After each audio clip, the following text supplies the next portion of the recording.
में हम लोग जो टॉपिक हमने स्टार्ट किया है, जो हम कवर कर रहे हैं, वो बेसिकली टीचिंग एप्टीट्यूड का है। और टीचिंग एप्टीट्यूड में हमने अभी तक बहुत सारी बातें की है। शिक्षण अभिक्षमता से जुड़ी कई सारे विषयों पे हमारी चर्चा हुई है। हमने ब्लूम्स टैक्सोनॉमी, गैग्ने क्लासिफिकेशन और इसके साथ ही साथ एडल्ट, एडोलेसेंट जितने लर्नर्स हैं, जो हमारे छात्र अध्येता हैं, उसके बारे में भी हमने बारीकी से बात किया है। कुछ और भी विषय है जिसपे हमें प्रकाश डालना है। और कल के क्लास में हम स्वयं स्वयं प्रभा और मूक पे बात कर रहे थे, जो हमारे डिजिटल इनिशिएटिव्स हुए हैं, जो भी ऑनलाइन पहल किए गए हैं भारत सरकार के द्वारा शिक्षा को सब तक पहुंचाने के लिए। तो ऑनलाइन इनिशिएटिव्स की भी कल हम लोग बात कर रहे थे। आज के भी क्लास में हम लोग इस चर्चा को आगे बढ़ाएंगे, बट स्टार्टिंग में कुछ क्वेश्चन हम लोग सॉल्व कर लेते हैं। और क्वेश्चन सॉल्व करने के बाद हम लोग अपने टॉपिक की तरफ मूव ऑन करेंगे।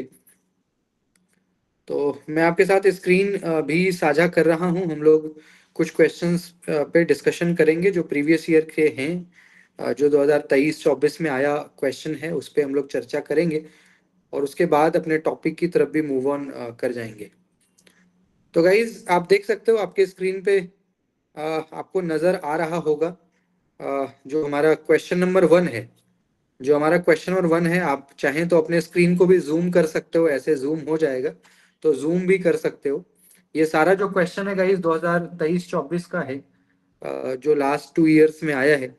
तो इसको हम लोग करते हैं हिंदी इंग्लिश दोनों में, आपको मैं समझाऊंगा। आप क्वेश्चन को समझिए और क्वेश्चन को समझने के बाद आपको इसका उत्तर यानी आंसर देना है। तो आप देख सकते हो गाइस, जो क्वेश्चन नंबर 1 है उसमें 2 स्टेटमेंट्स दिए हुए हैं। 2 स्टेटमेंट है। कौन कौन सा स्टेटमेंट क्या है गाइस? तो जो हमारा पहला स्टेटमेंट है ना, जो हमारा पहला स्टेटमेंट है वो क्या कह रहा है कि achievement and aptitude test are designed to assess the upper limits of the examinees knowledge and abilities. यानी गाइस जो अचीवमेंट टेस्ट होता है, जैसे हम लोग जो एग्जाम देते हैं ना, चाहे वो एमसीक्यू के फॉर्म में एग्जाम हो या सब्जेक्टिव एग्जामिनेशन हो, तो जो परीक्षा होती है, अलग अलग प्रकार के एग्जाम्स हैं। कुछ अचीवमेंट को एनालाइज करता है, भाई आपकी क्या मतलब कि अब तक आपने क्या अचीव किया है अपने जीवन में। और एप्टीट्यूड का मतलब ये हो गया कि कितना आपको ज्ञान है, आपका थिंकिंग स्किल कैसा है, मैथमेटिकल स्किल कितना आप गणित जानते हो। तो एप्टीट्यूड में बहुत कुछ आ जाता है। और अचीवमेंट है, अचीवमेंट में जैसे आपने अभी तक क्या हासिल किया, आपके क्या पुराने रिकॉर्ड्स रहे हैं 10th 12th, या और भी क्या आपको अवार्ड्स वगैरह मिला है। तो ये जितने भी तरह के टेस्ट हैं, जो भी परीक्षा है, चाहे वो अचीवमेंट हो या फिर आपका एप्टीट्यूड हो, ये जो भी एग्जाम्स होते हैं, इनको क्या इसलिए डिजाइन किया जाता है ताकि ये असेस कर सके, मूल्यांकन कर सके upper limit of the examinees. यानी जो छात्र है वो कितना जानता है, अपर लिमिट क्या है उसका, अपर लिमिट क्या है कि मैक्सिमम उसको कितना आता होगा। क्या इसको जांचने के लिए आपका अचीवमेंट और एप्टीट्यूड टेस्ट होता है कि आपका मैक्सिमम नॉलेज जांच कर लिया जाए कि मैक्सिमम आपको कितना आता है, कितना विद्वान है आप। दूसरा स्टेटमेंट कह रहा है objective personality test and projective personality test are design to measure the typical behaviour and characteristic of examinees. यानी कि जो ऑब्जेक्टिव होता है, ऑब्जेक्टिव का मतलब आप जानते ही हो एमसीक्यू टाइप जो एग्जाम है। और प्रोजेक्टिव का मतलब क्या होता है गाइस कि किसी एक पर्टिकुलर विषय को लेकर के, जैसे मान लीजिए जब आप जॉब के लिए जाते हो, जिस पोस्ट के लिए जाते हो, जब आप किसी इंटरव्यू में जाते हो, जिस पोस्ट के लिए जाते हो, उसी पोस्ट से संबंधित प्रश्न आपसे पूछा जाता है। तो उसी को प्रोजेक्टिव का मतलब ये हो गया कि विशेष करके किसी एक पर्टिकुलर विषय को लेकर के जब आपसे प्रश्न। तो ये जो टेस्ट होता है, क्या ये इसलिए किया जाता है ताकि मेजर किया जा सके, मापा जा सके आपका बिहेवियर और कैरेक्टरिस्टिक्स, कि भाई आपका क्या व्यवहार है और व्यवहार के साथ साथ आपके क्या गुण है, क्या इसलिए ये होता है। तो विच वन इज करेक्ट? क्या लगता है आपको? गेस करिए क्या होना चाहिए answer. Sir option D. Option D 1 is incorrect. Hmm 1 क्यों इनकरेक्ट है? हाँ ठीक है। इसका जो करेक्ट आंसर क्या होना चाहिए? The correct answer option D हो सकता है, इसलिए क्योंकि गाइस देखो, जैसे मान लीजिए कि हम लोग अभी पेपर 1 का एग्जाम लिखते हैं, तो पेपर 1 भी क्या है, एक तरह का एप्टीट्यूड है ना। जो पेपर 1 हम लोग देते हैं, जिसकी तैयारी अभी हम लोग बैठ करके कर रहे हैं, तो जो पेपर 1 का एग्जाम है, इसको भी तो एप्टीट्यूड ही बोलते हैं ना, कि भाई ये जनरल एप्टीट्यूड यानी सामान्य परीक्षण है। सामान्य अभिक्षमता का पेपर है। सामान्य अभिक्षमता में आपका अपर लिमिट को एक्सेस नहीं किया जाता, अपर लिमिट को एक्सेस नहीं किया जाता। उसमें क्या है कि आपको बेसिक नॉलेज क्या है, यानी कि आपको थोड़ा बहुत मैथ्स, थोड़ा बहुत कंप्यूटर, थोड़ा बहुत टेक्नोलॉजी, थोड़ा बहुत एंटरप्रेन्योरशिप, जो मतलब पर्यावरण, ऐसी चीजें जो गाइस बेसिक है, जो आपको जिंदा रहने के लिए, इस समाज में रहने के लिए आवश्यक है, उसको हम कहते हैं एप्टीट्यूड। आप कोई भी एग्जाम देते हो तो एग्जाम में क्या होता है, एप्टीट्यूड का आपका परीक्षा। एप्टीट्यूड का मतलब क्या होता है कि आपको बेसिक चीजें आती है कि नहीं आती है। मैथमेटिक्स आता है कि नहीं आता है, इंटरनेट आता है कि नहीं आता है, पर्यावरण जानते हो कि नहीं जानते हो, ह्यूमन एथिक्स जानते हो कि नहीं जानते हो, वैल्यू एथिक्स, तो बेसिक चीजें। तो गाइज हम ऐसा कह सकते हैं कि जो एप्टीट्यूड का परीक्षा है या अचीवमेंट, ये आपके अपर लिमिट को नहीं बता सकता कि आप कितने विद्वान हैं, कितनी विद्वता आपके अंदर है, इस चीज को नहीं बता सकता ये, क्योंकि ये तो बेसिक मतलब बिल्कुल प्रारंभिक जांच करता है कि आपको क्या आता है, कितना जानते हो आप, प्लस माइनस मल्टीप्लीकेशन डिवीजन, ये तो पहला गलत है। क्योंकि अपर लिमिट मतलब आपकी विद्वता, तो उसके लिए ये नहीं बना है। उसके लिए सब्जेक्टिव एग्जामिनेशन होता है, जो जहाँ पे आप आंसर राइटिंग करते हो तो पता लगता है कितना आपका डेप्थ है। जब आप आंसर राइटिंग करते हो, जो ग्रेजुएशन पीजी वगैरह में जो आंसर लिखते हो 10-10 पेज, 15 पेज, हजार वर्ड का, तब जाके पता लगता है कि कितना नॉलेज, कितना डेप्थ, कितनी विद्वता आप में है। बाकी ये जो एप्टीट्यूड है, इससे मैक्सिमम लिमिट का कोई तो पहला गलत है, दूसरा सही है। क्योंकि गाइस जैसे यहाँ पे प्रोजेक्टिव पर्सनालिटी टेस्ट है ना, प्रोजेक्टिव पर्सनालिटी टेस्ट में क्या होता है गाइस कि आपका साइकोलॉजिकल असेसमेंट है ये। जैसे कई बार देखते हो आप, अगर डॉक्टर वगैरह के पास जाओगे, खास करके मनोवैज्ञानिक के पास, तो क्या करेगा वो, अलग अलग तरह का इमेज दिखाएगा आपको, और उस इमेज को दिखा के बोलेगा क्या दिख रहा है आपको, इससे क्या समझ रहे हो। उससे क्या है कि वो आपके ह्यूमंस, वो आपके साइकी का टेस्ट करता है कि क्या चल रहा है आपके दिमाग में, किस चीज को किसके साथ आप एसोसिएट कर रहे हो, संबंध स्थापित करके देख रहे हो। तो प्रोजेक्टिव पर्सनालिटी टेस्ट का मतलब क्या है कि एक ऐसा परीक्षण जिसमें आपको कई सारे इमेजेस दिखाए जाते हैं, है ना, ताकि आपका साइकोलॉजी को समझा जा सके। तो ये कहीं ना कहीं गुणों का परीक्षण ठीक है। इस तरह के जो परीक्षा होती है प्रोजेक्टिव टेस्ट या ऑब्जेक्टिव पर्सनालिटी, तो इसमें कहीं ना कहीं आपका व्यवहार और आपका गुण निकल करके सामने आता है, क्या व्यवहार है, क्या गुण है, क्या आप सोचते हो, आपका मतलब मनोविज्ञान क्या बात करता है, क्या कहता है, तो ये बातें ठीक है। ठीक है, तो ठीक है, 4 करेक्ट। दूसरा यहाँ पे है गाइस, दूसरा जो क्वेश्चन है यहाँ पे, देखिए दूसरा क्वेश्चन एसर्शन और रीजन का यहाँ पे है। कह रहा है कि एसर्शन कहता है, अभिकथन क्या कह रहा है, the purpose underlying modern and ICT based support system in teaching is to optimise learning outcomes. यानी गाइस जो हम लोग मॉडर्न और आईसीटी सपोर्ट सिस्टम यूज करते हैं, जैसे अभी क्लास में भी हम लोग कुछ ना कुछ आईसीटी यूज कर ही रहे हैं, तो आज के समय में जो हम लोग आधुनिक या मान लीजिए तकनीकी सपोर्ट सिस्टम टीचिंग में, शिक्षण में जो यूज कर रहे हैं, इसका उद्देश्य क्या ये है कि हमारा परिणाम बेहतर आए, बेहतरीन आए, और हम अपने आउटकम को बहुत बेहतर, यानी परिणाम को उत्कृष्ट कर सकें, बहुत अच्छा कर सकें। क्या इसी निमित्त, इसी के लिए हम लोग आईसीटी, टेक्नोलॉजी, कंप्यूटर ये सब यूज करते हैं, क्या ये है। इसका रीजन कहता है, कारण कह रहा है, an effective instructional support system has to be linked with enhancement of learning conditions, है ना। यानी इसका मतलब क्या हो गया, कारण ये कह रहा है कि जो इफेक्टिव यानी प्रभावशाली, प्रभावशाली अनुदेशन जो सिस्टम होता है, अगर आप एक अच्छा सपोर्ट सिस्टम यूज करते हो तो कहीं ना कहीं वो आपके परिणाम को बेहतर करता है। अगर आप अच्छा सपोर्ट सिस्टम, अच्छे अनुदेश, यानी एक ऐसा टेक्नोलॉजी या कोई भी चीज जो कि शिक्षण में आपको मदद करता है, अगर इन चीजों का यूज करिएगा तो आपका परिणाम निश्चित रूप से बेहतर आएगा, इसमें कोई दुमत नहीं। तो ये है, क्या लगता है आपको, which one is correct. So option number A.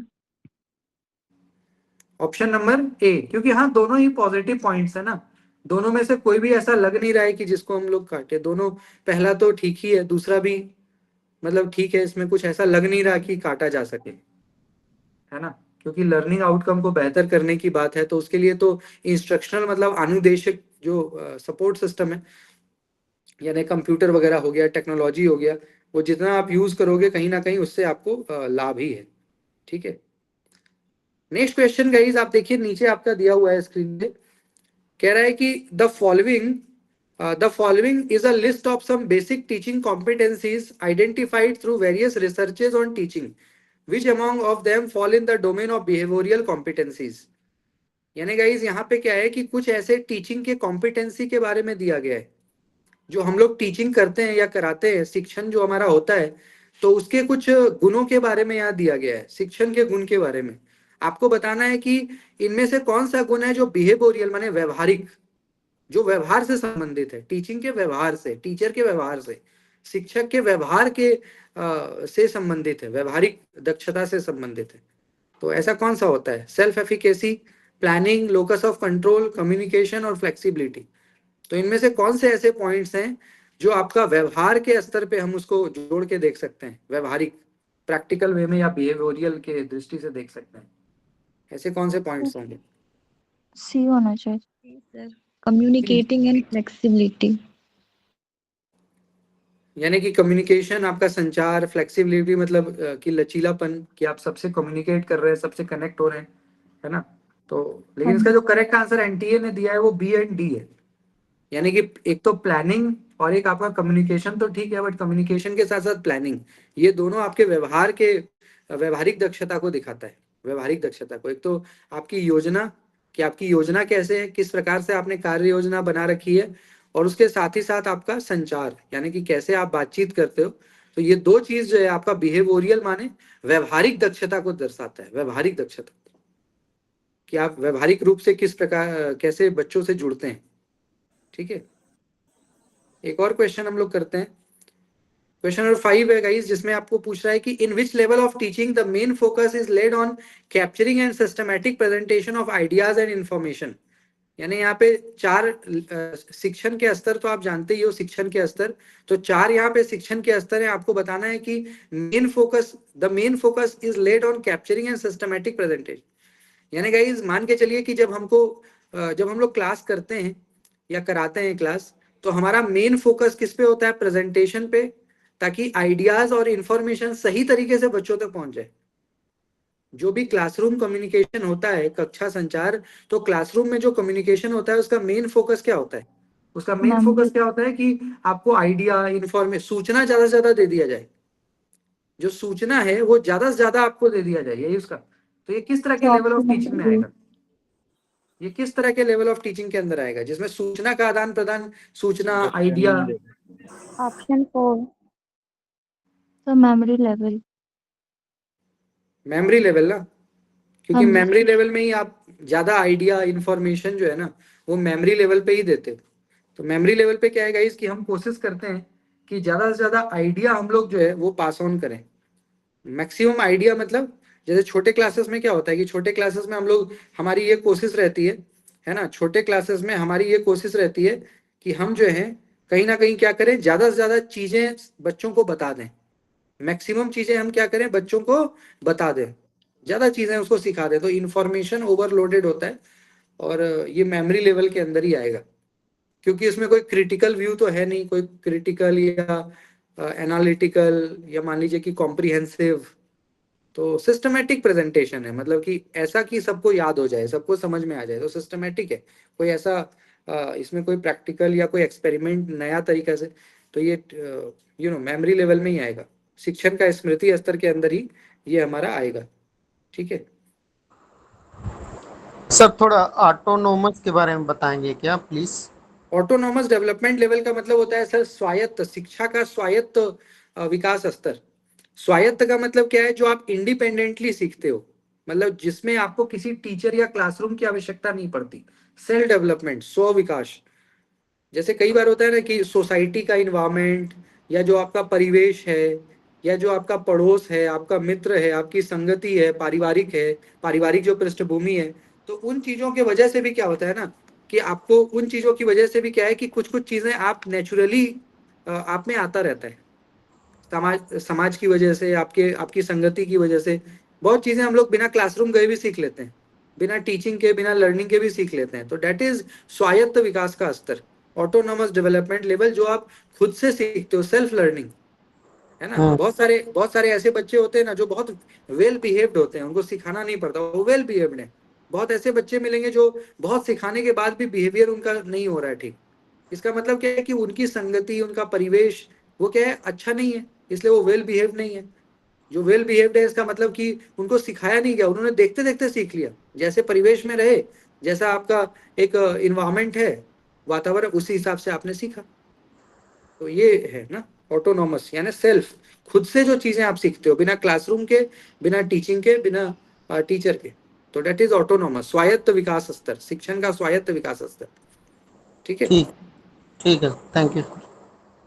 तो गाइज आज के क्लास में भी मैं आपको, कल भी मैंने ऑनलाइन इनिशिएटिव पढ़ाया था, तो कल तो 2-3 बताया था, आज विस्तार से बात करेंगे हम लोग, जो और भी कई सारे ऐसे ऑनलाइन इनिशिएटिव्स हैं शिक्षा मिनिस्ट्री ऑफ एजुकेशन का, जिससे कि शिक्षा दुरुस्त हो रहा है, तंदुरुस्त और दुरुस्त हो रहा है, सब तक पहुंच रहा है। तो ऐसे कौन कौन से इनिशिएटिव्स और भी हैं, क्योंकि कई सारे हैं, तो सभी हमारे एग्जाम के लिए इंपॉर्टेंट है। तो अभी क्या हुआ कि पिछले 10 वर्षों में, यानी 2015 के बाद खास करके पिछले 10 वर्षों में अगर हम देखें, तो तकनीक ने कहीं ना कहीं एजुकेशन में अपनी एक जगह बनाई है। पहले हमने ये कभी सोचा नहीं था भाई कि एजुकेशन में टेक्नोलॉजी का मतलब कि इतना असिमिलेशन हो जाएगा, यानी इस लेवल पे टीचिंग और टेक्नोलॉजी एक साथ आ जाएगी, कि टीचिंग आज के टाइम पे बिना टेक्नोलॉजी के टीचिंग संभव ही नहीं है। जहाँ टीचिंग है वहाँ टेक्नोलॉजी है, ठीक है, वहाँ इनोवेशन है। तो सरकार ने भी इसको समय के साथ बहुत बढ़ावा दिया, क्योंकि इससे क्या हो गया कि कंटेंट बहुत इजी हो गया, इंटरेस्टिंग हो गया, फनी हो गया। अब क्या है कि जो आपके एब्स्ट्रैक्ट टॉपिक हैं, जो कॉम्प्लेक्स हैं, डिफिकल्ट आपका टॉपिक है, उसको भी आप कम समय में आसानी से सिखा देते हो। तो ये टेक्नोलॉजी का कमाल है, ये तकनीक का कमाल है, एनिमेशन का कमाल है। या जो टीचिंग एड्स हम लोग आजकल यूज कर रहे हैं, उसमें क्या हो गया कि चाहे कितना भी टफ टॉपिक हो, उससे आपको फर्क नहीं पड़ता, चाहे वो कितना भी जटिल हो विषय, आप बहुत इजीली उसको पढ़ा पाते हैं, क्योंकि आपके पास क्या आ गया, आपके पास स्मार्ट बोर्ड आ गया, आपके पास प्रोजेक्टर आ गया, आपके पास ऐसे तमाम चीजें आ गई, जिससे कि आप कोई भी चीज को पढ़ा सकते हो, कम समय में ज्यादा चीज पढ़ा सकते हो। तो ये पिछले 10 वर्षों में काफी ग्रो हुआ है, क्योंकि गवर्नमेंट का भी मिशन है, ऑनलाइन एजुकेशन को बहुत प्रमोट कर रही है, एक तरफा प्रमोशन चल रहा है। तो ये, अब गाइस कुछ अगर इनिशिएटिव्स की बात करें कि कौन से ऐसे इनिशिएटिव है, कौन सी ऐसी व्यवस्था है जो सरकार ने हमारे लिए उपलब्ध कराई है, पिछले 10 वर्षों में हमारे लिए उपलब्ध कराई है, ताकि ऑनलाइन एजुकेशन और भी मतलब तीव्र गति से बढ़े, फैले, स्प्रेड करे, एक्सेप्टेंस आए समाज में, लोग इसको स्वीकार करें, है ना, इसको पढ़ाई का माध्यम बनाएं। तो एक है guys national digital library of India. पहले क्या होता था गाइस, लाइब्रेरी ऑफलाइन ही होता था, हम लोगों को पेन पेपर बैग लेकर के साइकिल से जाना पड़ता था लाइब्रेरी। अब क्या हुआ गाइस कि समय के साथ ऑनलाइन लाइब्रेरी आ गया। अब आपको अगर मान लीजिए आपके पास समय नहीं है, या लाइब्रेरी में फीस वगैरह, तो आप घर बैठे ऑनलाइन लाइब्रेरी का आजकल एक्सेस आ गया। तो that is called national digital library, है ना। तो इसका बहुत फायदा है, क्योंकि ऑनलाइन आपको हर तरह की किताबें मिल जाती है, ऑफलाइन में तो फिर भी मान ली लिमिटेड बुक्स है। ऑफलाइन जो लाइब्रेरी होती है, संग्रहालय, उसमें तो लिमिटेड बुक्स है, और नया बुक तुरंत नहीं ला सकते। लेकिन जो ऑनलाइन में तो गाइस अनलिमिटेड कंटेंट है, जो बुक चाहिएगा वही मिल जाएगा, उसी का पीडीएफ मिल जाएगा, मतलब कि जितना आप चाहते हो उतना आपको कंटेंट मिल जाता है। तो कॉलेज लेवल पे ये मिल रहा है आजकल, इसका आईडी पासवर्ड वगैरह मिलता है। और आईआईटी के IIT you can say Kharagpur, IIT Kharagpur के लोगों ने इसको मिल करके बनाया है, स्कॉलर्स ने, नेशनल डिजिटल लाइब्रेरी को, ठीक है। और आज के समय में गाइस 80 लाख से ज्यादा लर्निंग रिसोर्सेज पे अवेलेबल है, 80 लाख से ज्यादा, मतलब नोट्स, किताबें, तमाम चीजें, 80 लाख से ज्यादा ऐसा डिफरेंट फॉर्मेट पे कंटेंट अवेलेबल है, इंग्लिश में भी और भारतीय भाषाओं में भी, हिंदी, संस्कृत, उर्दू वगैरह, हर भाषा में आपको लाइब्रेरी में, ऑनलाइन लाइब्रेरी पे कंटेंट मिल रहा है। फ्री एक्सेस है टीचर, स्टूडेंट, रिसर्चर के लिए। तो ये भी एक प्लस पॉइंट है कि स्टूडेंट हो, टीचर हो, है ना, बहुत इजीली कंटेंट यहाँ से जो है ले करके और क्या कर सकता है, पठन पाठन कर सकता है, उसमें कोई दिक्कत नहीं आती। तो ये नेशनल डिजिटल लाइब्रेरी, ये भी एक नया कॉन्सेप्ट है कि भाई घर बैठे ऑनलाइन पढ़ो, आप बुक्स वगैरह डाउनलोड कर लो। दूसरा गाइस एक आया ईपीजी पाठशाला, ये भी, इसका यूट्यूब चैनल भी है, ईपीजी पाठशाला। ये भी यूजीसी का एक पहल है, यूनिवर्सिटी ग्रांट कमीशन का, जिसको एनएमईआईसीटी, कई बार फुल फॉर्म भी आता है इसका, national mission on education through ICT, मतलब इंफॉर्मेशन एंड कम्युनिकेशन टेक्नोलॉजी। तो भारत सरकार ने एक मिशन के तहत जो है ईपीजी पाठशाला को लॉन्च किया, जिसमें खास करके जो मास्टर्स के स्टूडेंट, मतलब हम और आप, क्योंकि हम में से ज्यादातर लोग यहाँ मास्टर्स हैं या कर चुके हैं, सभी लोग मास्टर्स में हैं या कर चुके हैं। तो पीजी पाठशाला का मतलब ये है कि गाइस मास्टर्स का जो कंटेंट है, पीजी लेवल का, पोस्ट ग्रेजुएट लेवल का जो कंटेंट है, वो आपको ई पीजी पाठशाला पे मिलता है, ठीक है। और यहाँ पे भी कंटेंट आपको बहुत आसानी से मिल जाता है, और जो कंटेंट है वो सब्जेक्ट एक्सपर्ट के द्वारा बनाया गया होता है, तो बड़ा क्वालिटेटिव होता है, क्वालिटी ओरिएंटेड होता है, गुणवत्ता युक्त तो होता है ना। उसमें वीडियोस और सेल्फ असेसमेंट के टूल्स भी होते हैं, कई बार होता है ना मॉक सेशन वगैरह, जो आजकल हम लोग मॉक सेशन देते हैं ऑनलाइन, घर बैठे हमने क्या किया, मॉक सेशन देके अपना असेसमेंट कर लिया, भाई हमने कितना सीखा। अगर मैंने आपको कोई चीज पढ़ाया तो पढ़ने के बाद आपने कितना सीखा इसका असेसमेंट आप कर सकते हो। कई तरह के मॉक सेशन भी आजकल अवेलेबल है अलग अलग वेबसाइट पे। तो ईपीजी पाठशाला आपको हर तरह से मदद करता है। एक तो मास्टर्स लेवल का कंटेंट भी दे देता है, और आप पढ़ने के बाद एग्जाम अपने आप को मॉक सेशन का भी इस पे व्यवस्था है, तो वो भी आप इस पे कर सकते हो। एक गाइस एनपीटीईएल है, स्वयं की तरह ये काम करता है, national programme on technology enhanced learning. ये आईआईटी और आईआईएससी, यानी भारत का दो पिलर है ये एजुकेशन में, सबसे बड़ा नाम इसी का आईआईटी और IISc, Indian institute of science, जो हमेशा नंबर 1 पे होता है एनआईआरएफ की रैंकिंग में, आईआईएससी बेंगलोर। तो इन दोनों की मदद से एनपीटीईएल को लॉन्च किया गया, बनाया गया। इसका मेन काम क्या है कि ये भी वही काम करता है जो सब करता है, ऑनलाइन वीडियो लेक्चर देता है। कोर्सेस इसमें बहुत सारे हैं, जैसे स्वयं में कई सारे कोर्सेस है ना, उसी प्रकार से एनपीटीईएल पे भी कोर्स है।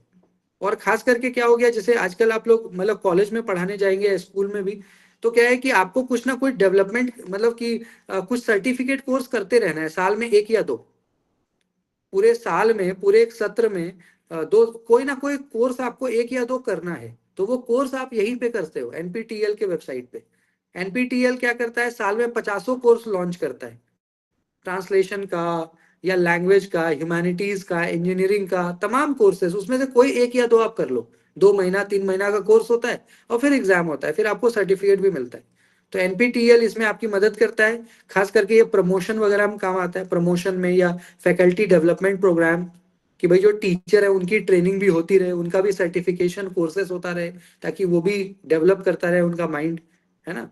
तो ये एनपीटीईएल है, इसमें कोर्सेस आपको अवेलेबल है, सर्टिफिकेट भी देता है, भारत सरकार का ठप्पा लगा होता है, तो इसका मान्य भी है। ये कहीं दिखाइएगा तो आपको मानेगा भी, चलो भाई अच्छे जगह से आपने किया है। तो ये इसमें मेन है गाइस कि आपको टेक्निकल स्किल बढ़ाने के लिए ये फायदेमंद है, कि कोई नया नया स्किल आपको सीखना है तो एनपीटीईएल पे जाइए, कोई ना कोई कोर्स आप वहां से एडमिशन ले सकते हो उसमें, ठीक है, एनरोलमेंट कर सकते हो। एक गाइस बहुत ही भौचक्का करने वाला एक आया, आश्चर्यचकित करने वाला, वर्चुअल लैब। क्योंकि लैब तो देखो कभी भी ऑनलाइन संभव नहीं था। जो हम लोग बचपन में physics lab, chemistry lab, biology lab जाते, वो गाइस ऑनलाइन लैब कैसे करोगे, केमिस्ट्री लैब ऑनलाइन कैसे संभव है, सोच से परे है। फिजिक्स लैब कैसे करोगे, वो तो भैया बिल्कुल मैनुअल होता है ना, कि प्रैक्टिकल जाते हो वहां करते हो कई सारे गैसेस। बट अब वर्चुअल लैब आ गया, खास करके कोरोना के समय में इसका प्रचार प्रसार बहुत बड़े लेवल पे हुआ। और वर्चुअल लैब भी जो है, ये भी शिक्षा मंत्रालय का एक इनिशिएटिव है, जिसमें कि आपको ऑनलाइन, और आज के समय में मतलब 100 से ज्यादा वर्चुअल लैब चल रहे हैं, इनेबल्ड हैं, जो कि मतलब चल रहे हैं, उसका फायदा उसका लाभ स्टूडेंट्स को हो रहा है। हालांकि ये ज्यादातर साइंस एंड टेक्नोलॉजी इंजीनियरिंग के बच्चों के लिए ज्यादा लाभप्रद है, क्योंकि वहीं पे ज्यादा प्रैक्टिकल वगैरह उसी में होता है ना, साइंस में, साइंस एंड एलिड कोर्सेस में, तो वहां पे ये ज्यादा बेनिफिशियल है, डायरेक्टिव यूजफुल है वर्चुअल लैब, ठीक है, फिजिक्स केमिस्ट्री इंजीनियरिंग, है ना। तो इसमें ये हो गया गाइस कि जो भी बच्चे ऐसे हैं जिनका लैब से ही काम चलेगा, बिना लेबोरेटरी के काम नहीं चलेगा, तो भाई घर बैठे भी लैब कर सकते हो ऑनलाइन, वर्चुअल वर्चुअल मोड में लैब अब हो रहा है, तो बड़ी बात है ये।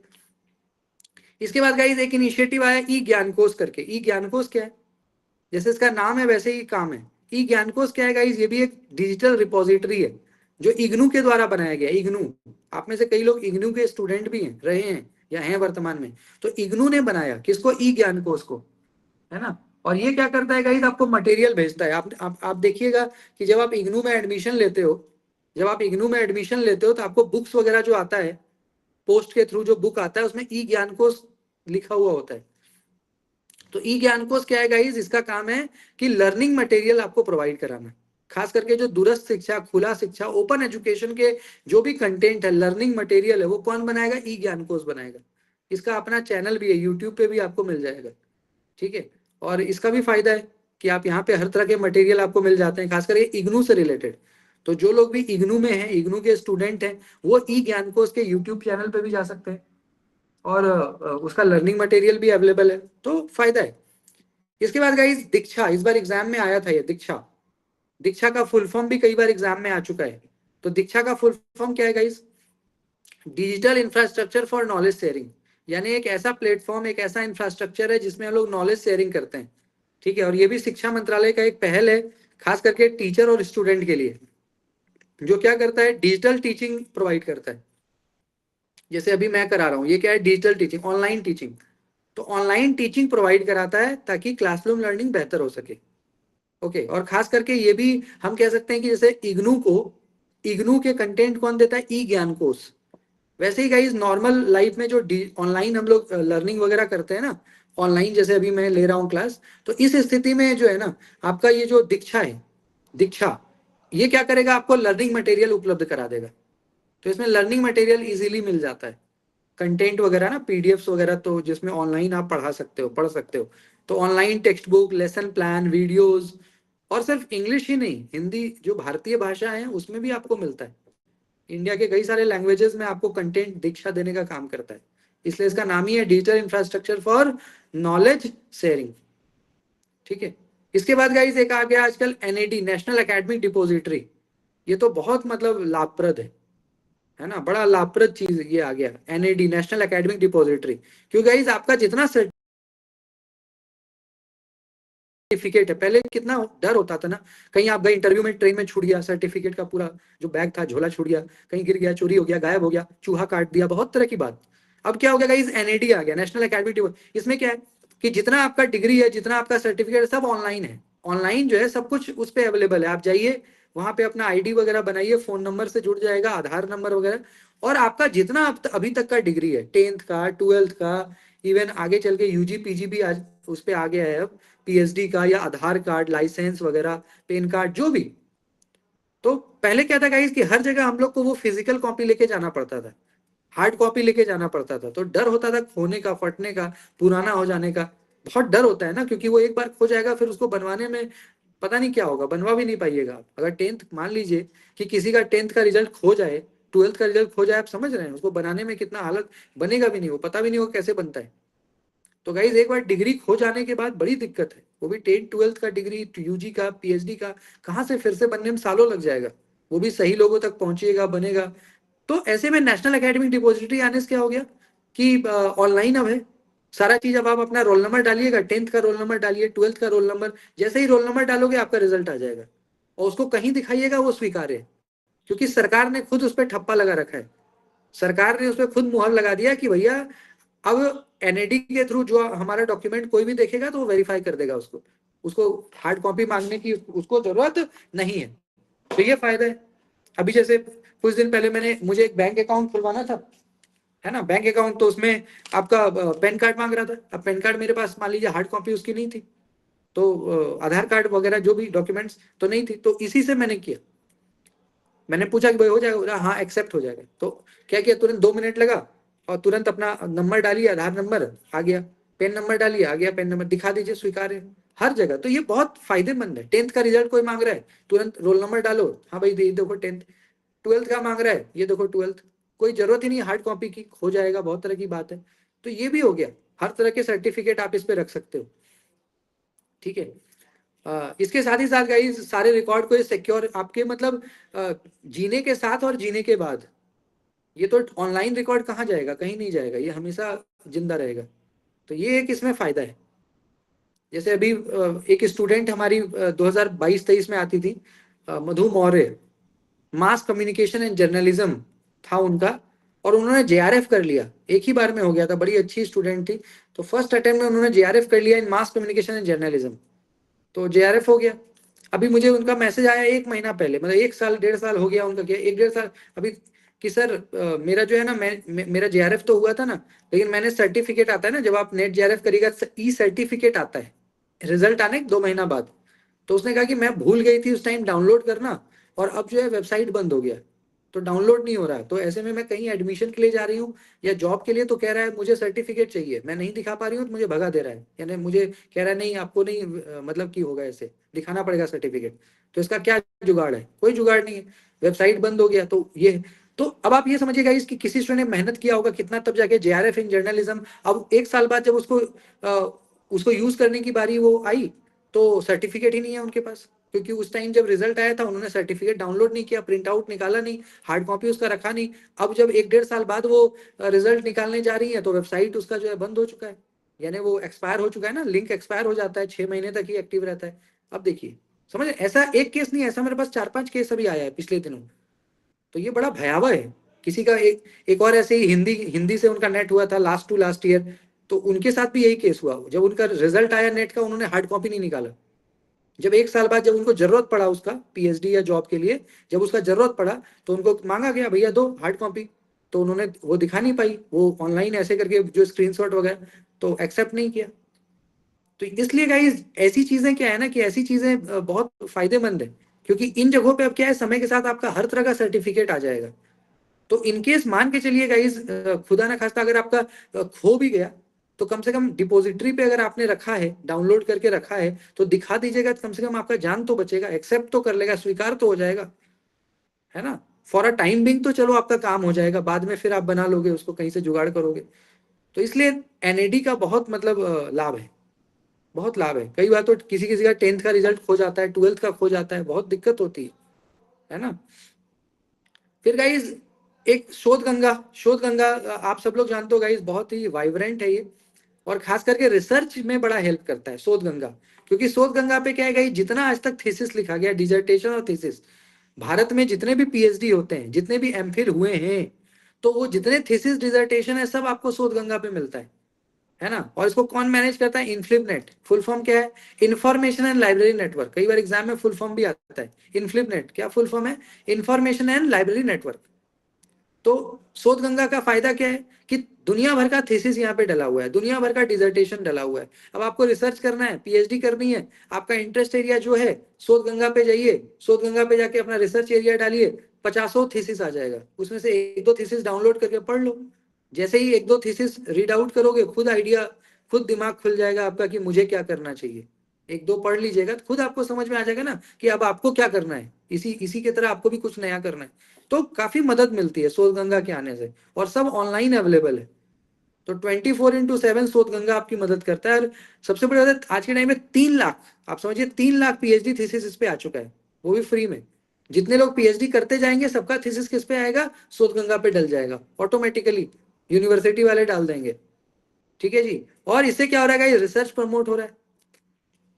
पहले रिसर्च करना कठिन था, अब क्या है इसकी आपको कंटेंट अवेलेबल है, पढ़ो, डाउनलोड कर लो, प्रिंट आउट निकाल लो, पढ़ लो, तो खुद ब खुद एक रास्ता पता लग जाता है ना कि ऐसे करना है काम, फॉर्मेट पता लग जाता है, भैया ये फॉर्मेट है, इसी तरह से काम करना है। तो इसमें मदद करता है आपको। और नॉलेज भी, अगर आप चलो नॉलेज पर्पस के लिए भी पढ़ना चाहते हो, वहां भी आपको है कि तमाम तरह के नए नए थीसिस का पता आपको लग रहा है। एक ऐसे ही आएगा इस आजकल शोध शुद्धि, प्लेगरिज्म डिटेक्शन सॉफ्टवेयर, जो टर्निटिन वगैरह है। क्योंकि आज के जमाने में जैसे एआई टूल वगैरह आ गया, तो कंटेंट मिलना बहुत आसान हो गया ना। पहले कंटेंट मिलना बहुत कठिन था, अब क्या है कि चैट जीपीटी पे जाइए, कुछ भी लिखिए, तुरंत आपको कंटेंट दे देता है, जो बोलिएगा उसी का आंसर उसके पास है। आप दुनिया का कोई भी चीज चैट जीपीटी से पूछेंगे तो उसका आंसर वो बहुत अच्छे से देता है आपको। तो ऐसे में क्या है, रिसर्च में भी लोग इसका गलत यूज करने लग गए। अब रिसर्च करना है तो कौन, हमें लगता है यार कौन देखेगा, कौन पढ़ेगा, चलो चैट जीपीटी से लिख के दे देते हैं। बट उसको भी गाइज मिनिमाइज करने के लिए, उसको भी पकड़ने कम करने के लिए एक सरकार ने क्या ला दिया, शोध शुद्धि, जिसमें टर्निटिन और उरुकुंड, कई सारे ऐसे सॉफ्टवेयर है ना, जो आप कोई मान लो कि आर्टिकल लिख के ले गए, ऐसे रिसर्च पेपर, तुरंत आपका पता लग जाएगा।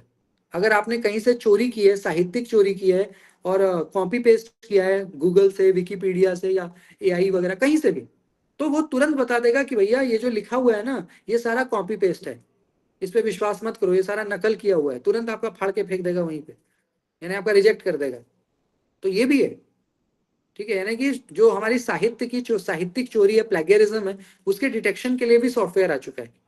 इसका मतलब मिला जुला के आपके पास चीजें अवेलेबल हैं, लेकिन आप उसकी चोरी नहीं कर सकते। उसको बस यूज करिए पॉजिटिव, उसको पढ़िए, रिसर्च पेपर है उसको पढ़ो, थीसिस है उसको पढ़ो, उसको कॉपी पेस्ट नहीं कर सकते आप। जैसे ही कॉपी पेस्ट करिएगा तुरंत पकड़ पकड़ में आ जाइएगा। और उस पर अब तो बड़ी कार्रवाई हो रही है। आज तो मतलब कि अब तो, पहले तो इतना नियम कानून नहीं था, अब तो मतलब कि पीएचडी ही कैंसिल कर देता है। अगर आपका प्लेगरिज्म पकड़ में आ गया ना, कई बार तो पीएचडी कैंसिल करके 3-4 साल के लिए आपको बैन कर देता है कि 3-4 साल अब आप पीएचडी नहीं कर पाइएगा। और अब तो नया नियम लगा दिया कि प्लेगरिज्म पकड़े जाने पे जो आपका सुपरवाइजर है उसकी नौकरी चली जाएगी। ऐसे ऐसे नियम मतलब कठिन करता जा रहा है, क्योंकि ये सब बहुत इंडिया में कॉमन है, जुगाड़ करके कुछ ना कुछ सिस्टम बनी जाता है।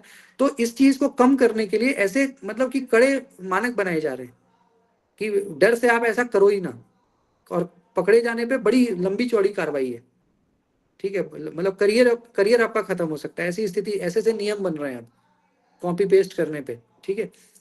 ऐसे ही गाइज एक हमारा इनिशिएटिव आ गया नीट का मतलब क्या है, national educational alliance for technology.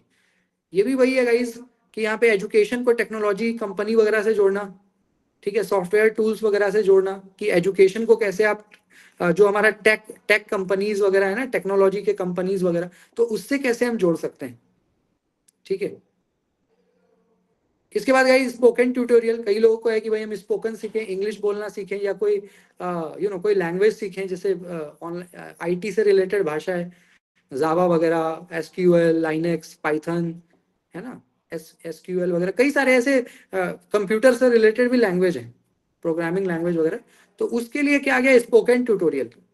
तो ये भी आपको कंप्यूटर के स्किल्स में मदद करता है, कि अगर आपको कंप्यूटर का स्किल या कंप्यूटर का नॉलेज चाहिए, जावा वगैरह, माई एक्सेल, क्योंकि कंप्यूटर का जमाना है, टेक्नोलॉजी, तो वो भी आपको सीखना है, तो उसके लिए भी एक प्लेटफॉर्म है स्पोकन ट्यूटोरियल प्रोजेक्ट। इसमें क्या है कि आपको कंप्यूटर से रिलेटेड जितने कोर्स हैं, चाहे वो C++ का हो, जावा है, पाइथन, लाइनेक्स, सॉफ्टवेयर, माइक्रोसॉफ्ट, जो भी सारी चीजें आपको यहाँ मिल जाती है, ठीक है, स्पोकन ट्यूटोरियल प्रोजेक्ट पे। फिर एक आता है गाइस ई शोध सिंधु, ये भी बड़ा इंपॉर्टेंट है। ई शोध सिंधु क्या करता है, ये हमें ई जर्नल का एक्सेस देता है, क्योंकि अब हम लोग सब लोग क्या करते हैं, online magazine, online journal, online newspaper पढ़ने वाले लोग हैं, तो ऑनलाइन जर्नल आपको देता है, ऑनलाइन किताबें देता है, यूनिवर्सिटीज और कॉलेजेस को इसका एक्सेस प्रदान होता है ई शोध सिंधु का, ताकि गाइस जो आपका यूनिवर्सिटी के जो भी टीचर्स हैं, स्टूडेंट्स हैं, रिसर्चर्स हैं, वो इजीली किताब वगैरह अवेलेबल हो जाता है, उनको रिसर्च पेपर इजीली मिल जाता है, फ्रीली तो अवेलेबल है, लेकिन ई शोध सिंधु पे क्या है, और भी जो क्वालिटी जर्नल्स हैं, जैसे मान लीजिए जो आपका Q1 जर्नल्स हो गया, स्कोपस है, Scopus kind of Q1 Q2, जो हाई मतलब हाई रेटेड जर्नल्स हैं, जिसके पेपर इजीली नहीं मिलते, वो सब आपको ई शोध सिंधु पे मिल जाएगा। जो हाई रेटेड जर्नल है, जहाँ पे मतलब कि जो इजीली नहीं मिलता, तो उस तरीके से आपको ये मदद करता है, ठीक है, ई शोध सिंधु। इसके बाद गाइस एक आता है ई यंत्र। ई यंत्र का क्या काम है, ई यंत्र गाइस बेसिकली जो आज के समय में जो रोबोटिक्स वगैरह आ गया ना, आज के जमाने में जो रोबोटिक्स आप देख रहे हो, तो रोबोटिक्स तो बड़ा परवान चढ़ के बोल रहा है, हर काम हम लोग रोबोट से करा रहे हैं, रोबोट को डेवलप कर रहे हैं, आईआईटी वगैरह इस पे काफी काम कर रहा है। तो रोबोटिक्स के बच्चों के लिए ई यंत्र है, क्योंकि ई यंत्र एक ऐसा एप्लीकेशन, एक ऐसा इनिशिएटिव है सरकार का, जिसमें रोबोटिक्स से जुड़ी सारी बातें आपको, सारी ट्रेनिंग आपको मिलती है। रोबोटिक्स, रोबोट की पढ़ाई करनी है तो ई यंत्र की मदद आप ले सकते हो, है ना। तो इससे क्या हो रहा है गाइस कि इंजीनियरिंग के बच्चों को बहुत फायदा हो रहा है, ठीक है, जॉब आपको इजीली मिल जाता है, क्योंकि जो ये आपका ई यंत्र है, इसमें आपको रोबोटिक्स, एआई टूल्स वगैरह के बारे में सिखाया जाता है, तो जॉब के लिए कोई ना कोई स्किल आ जाएगा तो जॉब मिल जाता है फिर, ठीक है। शोध गंगोत्री आपको पता है guys, PhD proposal, synopsis, synopsis आप सब लोग जानते हो, तो साइनॉप्सिस अगर आपको चाहिए, रिसर्च प्रपोजल अगर आपको चाहिए, तो उसके लिए फिर शोध गंगोत्री आपकी मदद करेगा। जो पीएचडी में जाने से पहले, जैसे पीएचडी में एडमिशन के पहले क्या बनाना पड़ता है, रिसर्च प्रपोजल, तो रिसर्च प्रपोजल को अगर आपको सैंपल चाहिए, पढ़ना है अलग अलग टॉपिक पे, तो उसके लिए शोध Gangotri. In the same way जैसे हमें थीसिस पढ़ना है तो हम कहाँ जाएंगे, शोध गंगा पे। थीसिस पढ़ना है कहाँ जाएंगे, शोध गंगा पे। लेकिन अगर सिनॉप्सिस पढ़ना है, रिसर्च प्रपोजल पढ़ना है, तो कहाँ आएंगे, शोध गंगोत्री, गंगा और गंगोत्री, ठीक है। तो ये इसका फायदा है। ऐसे ही एक आएगा इस एग्जाम में भी आता है विद्वान, ई विद्वान करके ना, इसमें भी गाइस क्या है, ये रिसर्च का नेटवर्क है ई विद्वान। इसमें क्या है गाइस कि ई विद्वान पे अगर जैसे लिंक्डइन वगैरह पे हम लोग अपना फाइल बनाते हैं ना, लिंक्डइन वगैरह पे, फेसबुक, इंस्टा, वैसे ई विद्वान क्या है, ये एक नेटवर्किंग है। भारत के, दुनिया के जितने भी बड़े बड़े रिसर्चर्स हैं ना, या हम और आप, हर तरह के रिसर्चर, छोटे बड़े हर लेवल पे, तो इन रिसर्चर्स का क्या एक ग्रुप है, ई विद्वान। तो विद्वान एक ऐसा हम कह सकते हैं कि प्लेटफॉर्म है जहाँ पे हमें डेटाबेस मिलता है, जहाँ पे हम तमाम तरह के साइंटिस्ट, रिसर्चर, या जो प्रोफेसर, टीचर, इन लोगों का आपको ईमेल आईडी, कांटेक्ट वगैरह ये मिल जाएगा। ई विद्वान एक ऐसा प्लेटफॉर्म जहाँ डेटाबेस मिल जाता है आपको भारत के तमाम बड़े एकेडमिशियंस का, विद्वानों का, वैज्ञानिकों का। तो उससे आप जो है जुड़ सकते हैं, कांटेक्ट मिल जाएगा, मेल आईडी मिल जाएगा, फोन नंबर, कुछ ऐसा कि कनेक्ट हो जाइए, है ना। या ऑनलाइन जैसे सोशल मीडिया पे जुड़े रहते हो, उस तरीके से जुड़ जाइए, तो आपको काम आएगा, मदद होगी। पब्लिकेशंस हो गया, एक्सपीरियंस, हर हर तरह की चीज़ों में जब आप विद्वान के साथ जुड़िएगा, अच्छे लोगों के साथ कनेक्ट होंगे तो आपका फायदा ही होगा, नुकसान तो होगा नहीं, फायदा ही होगा। ठीक है, फिर गाइस एक आ गया साक्षत। साक्षत में क्या है, वन स्टॉप एजुकेशन पोर्टल। ये भी गाइस एक शिक्षा से जुड़ा पोर्टल है। ठीक है, वन स्टॉप है, यहाँ पे आपको हर कुछ एक ही प्लेटफॉर्म पे मिल जाता है। स्वयं, NPTEL, national digital library of India, यानी जितने भी ऑनलाइन इनिशिएटिव है ना, इन सभी को क्लब करके एक बना दिया साक्षत। इसलिए इसका नाम ही है वन स्टॉप एजुकेशन पोर्टल, कि भाई एक ही जगह है जहाँ पे हर चीज आपको आसानी से मिल जाता है। ठीक है, एक है आपका FOSSEE, FOSSEE, free and open source software for education. ठीक है, ये भी IIT बॉम्बे ने ही डेवलप किया है। इसमें आपको सॉफ्टवेयर टूल्स वगैरह जैसे पाइथन, जो अभी हम लोग स्पोकन ट्यूटोरियल पढ़ रहे थे, उसी तरह से ये है फॉसी।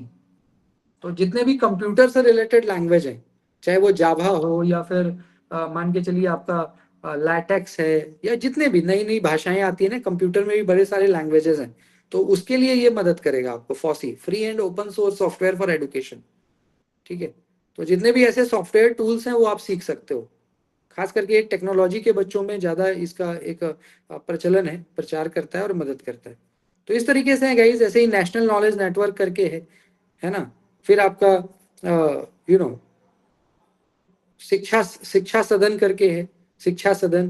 तो मिला जुला के गाइस हम ये कह सकते हैं मोटे तौर पे कि ये जितने भी आपने 15-20 जो मैंने आपको इनिशिएटिव्स बताए, इन सभी का एक सूत्रीय उद्देश्य है। एक सूत्रीय उद्देश्य क्या है कि एजुकेशन को उपलब्ध कराना, सभी के लिए इजीली एसेसिबल बनाना, है ना, और अफोर्डेबल भी। एसेसिबल के साथ साथ क्या हो, ये आपका जो है अफोर्डेबल भी हो, कि भैया सब लोग इसका जो है एक्सेस कर सकें, सभी इसका क्या कर सकें, लाभ ले सकें, कोई रह ना जाए, कोई अछूता ना रह जाए। तो इसका भी ध्यान रखते हैं। तो इसलिए ये, क्योंकि सरकार ने ये सारे इनिशिएटिव ला दिए, कोई भी इसको यूज करो, कहीं से भी यूज करो, किसी भी समय करो। हर तरह के मतलब प्लेटफॉर्म अवेलेबल हैं, हर तरह के, आप जो चाहिएगा वही आपको मिल जाएगा। तो आज के समय में चीजें बहुत आसान हो गई कि भाई हर कुछ आपको रेडीमेड अवेलेबल है। रेडीमेड अवेलेबल है ना, सारी चीजें क्या है, रेडीमेड आपको अवेलेबल है। पहले ऐसा नहीं होता था, लेकिन आज के समय में क्या हो गया कि रेडीमेड अवेलेबल हो गया हर चीजें। तो उसका आप लाभ उठा सकते हो, क्योंकि ऑनलाइन है तो घर बैठे लाभ उठा सकते हो। बेनिफिट आपको मिलता है इन सारी चीज़ों का। ये जितने भी ऑनलाइन डिजिटल इनिशिएटिव्स हैं हायर एजुकेशन में, ये आपको कहीं ना कहीं क्या करते हैं, मदद करते हैं, हेल्प करते हैं। ठीक है, तो आज की क्लास में इतना ही गाइस। आज हमने कई सारे ऑनलाइन इनिशिएटिव्स को देखा, और ये सारे एग्जाम में आते भी हैं, सारा इंपॉर्टेंट है। जैसे ई विद्वान आ चुका है, ई यंत्र आ चुका है ना। फिर आपका शोध गंगोत्री हो गया, ई शोध सिंधु। तो ये सब कॉमनली आस्क्ड क्वेश्चन है। ये ऐसा टॉपिक है जिससे क्वेश्चन आता ही आता है, आगे भी आएगा। तो मैं इसका नोट्स भी शेयर कर दूंगा आपके साथ, आप इसको रिवीजन करिएगा। बाकी और भी कोई डाउट है तो आप बताइए, मेरी तरफ से इतना ही। Sir, हम्म। sir, I am Tina from West Bengal. Sir मैं एक बात पूछना चाहती हूँ, the topic digital initiatives you have discussed are this माने arranged in chronologically sir, because sometimes chronological questions are asked. हाँ, बट इस तरह के टॉपिक में हम क्रोनोलॉजी क्या पूछेगा आपसे। जैसे स्वयं प्रभा के चैनल्स पे आपको क्रोनोलॉजी पूछता है, जैसे स्वयं प्रभा में 40 चैनल्स हैं, तो कौन सा ओके चैनल पहले कौन। बट ये जो डिजिटल इनिशिएटिव्स हैं, इस पे ऐसा कोई क्रोनोलॉजी तो मैंने आज तक नहीं देखा, क्योंकि इसके फंक्शंस पे आता है, इसका कार्य ओके क्या है। ओके सर, हाँ, इसके थैंक यू। फंक्शन, हाँ इसके फंक्शंस पे आएगा। जैसे शोध, ई शोध सिंधु है तो उसका क्या काम है, वो क्या करता है। या मान लीजिए ई यंत्र है, तो ई यंत्र का क्या काम है, फंक्शन क्या है। या मान लीजिए शोध गंगोत्री है, क्या फंक्शन है, उसके वर्क क्या है, एरियाज क्या है। या मान लीजिए कि आपका इनफ्लिप नेट है, तो क्या काम है, फुल फॉर्म क्या है। तो इस तरह के क्वेश्चन, इसमें क्रोनोलॉजी बेस्ड ऐसा नहीं आएगा। ठीक है sir, okay, thank you sir. Chronology जैसे आप वो याद करिए, जैसे स्वयं प्रभा में जो 40 चैनल है ना, 40 चैनल्स, वो चैनल का आता है। इस बार भी आया था मैच दी फॉलोइंग में, तो उसको आपको करना है लर्न। 40 चैनल्स का कलेक्शन है। तो मैंने लिंक भी शेयर किया था, आपको मिला भी होगा, जो मैंने स्वयं प्रभा का जो चैनल का लिंक भी डाला था। स्वयं प्रभा के जो 40 चैनल है, वो आजकल यूट्यूब पे मतलब ऐसे ही मिल जाएगा, लिंक उसका है, उस पर क्लिक करिएगा तो वो भी भेजा था मैंने। उस पर भी आप नाम लर्न कर सकते हो, कंटेंट वगैरह देख सकते हो। पहले तो टेलीविजन पे आता था, अब फोन पे भी आ गया। तो इजी कर रहा है समय के साथ चीजों को।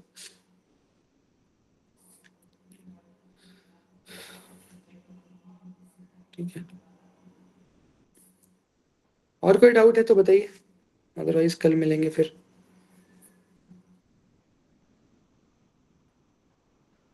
हेलो सर, मेरा नाम रुचिता है। मैंने फर्स्ट टाइम आपका ही क्लास ज्वाइन किया, तो मुझे बहुत अच्छा लगा आपसे पढ़ के पहली बार। So thank you for this informative session.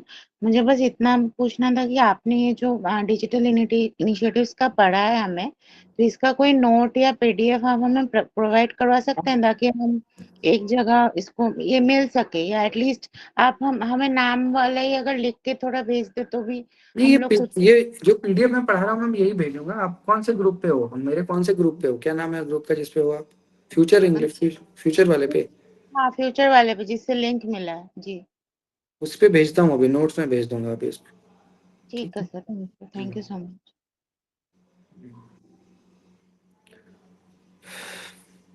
Rose class हमारा होता है, डेली आप आ सकते हो। 10 से 11 क्लास हमारा डेली चलता है, 10 to 11 PM। ठीक है, तो आज के लिए इतना ही गाइस। अपना बहुत ख्याल रखिए, बहुत खुश रहिए। कल कल मिलते हैं तो और आगे की बात करेंगे। आज के लिए इतना ही। Have a good day. Thank you, sir. Good night. Good night, see you. Thank you, sir. Thank you everyone, bye.